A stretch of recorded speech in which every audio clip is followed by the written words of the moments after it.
School শেষ মানে বাচ্চাদের করতে হবে অনেক কিছু নতুন নতুন এবং মায়েদেরও অনেক দায়িত্ব থেকে যায়। মায়েদের দায়িত্বটা কি থেকে যায় যে বাচ্চাদের এভরিথিং, যে পেপারস ওয়ার্কশিটগুলো, বাচ্চাদের পেন্সিল কেস, পেন, তারপরে বুকস, স্টেশনারি, এভরিথিং এভরিথিং গুছায় ডেকোরেট করে দেওয়া, সুন্দর করে গুছিয়ে দেওয়া, রিজেক্টেড জিনিসগুলো গুছায় ফেলতে হয়। অনেক কাজ থাকে আসলে। কাজগুলো আমাদের পড়ার টেবিলটাকে আবার সুন্দরভাবে অর্গানাইজ করে দিতে হয়। আর যেগুলো পুরাতন বই, পেন্সিল কেস, এগুলো তো সব আমার ছেলে এক বছরে কয়েকটা পেন্সিল কেস নষ্ট করে ফেলে। আর এই তো ছোট মানুষ, বোঝেও না, ও একটু তাড়াহুড়া করে কাজ করতে বেশি পছন্দ করে।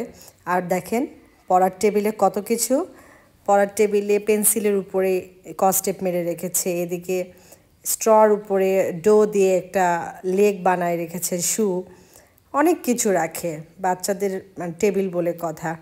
আর সুন্দর মতো তো দেখতেই পাচ্ছেন আপনার টেবিলটা, পেন্সিল কলম টলম দিয়ে আঁকায় টাকায় পড়াশোনা বাদ দিয়েছে। কি করে আল্লাহ মাবুদ জানে। আপনাদের বাচ্চাদের কি অবস্থা? আমার বাচ্চার, বিশেষ করে ছেলেটা এরকম, মেয়েটা এরকম না, ছেলেটা এরকম বেশি একটু অগোছালো, একটু হুলস্থুল করে, কাজকর্ম করতে তাড়াহুড়া করে যায় অনেক সময়। এইটা ওইটা হচ্ছে একটা ডায়েরি ছিল, দেখতে পাচ্ছিলেন। আর এগুলো হচ্ছে ওর নিউ বুকসগুলো জাস্ট স্কুল থেকে নিয়ে এসেছি। এসে এখন এটা আর কি পুরাতনগুলো রিজেক্ট করে দিয়ে আর এখন নতুনগুলো দিয়ে সুন্দর করে সাজানোর চেষ্টা করতেছি।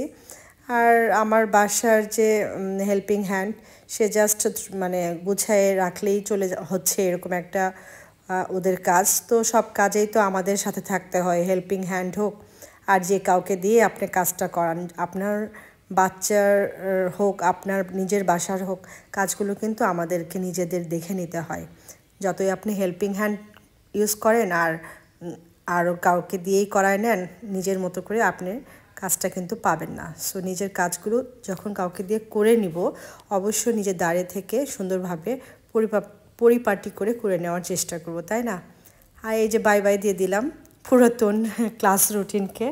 পুরাতন ক্লাস রুটিনটা ছিঁড়ে নিয়ে তুলে ফেললাম। তারপরে এখন আরেকটা নতুন লাগানোর আর কি চিন্তা ভাবনা চলতেছে। ওই জায়গাটাতে রাখলে বাচ্চাদের অনায়াসে স্কুল ব্যাগ গোছাইতে ভালো হয়।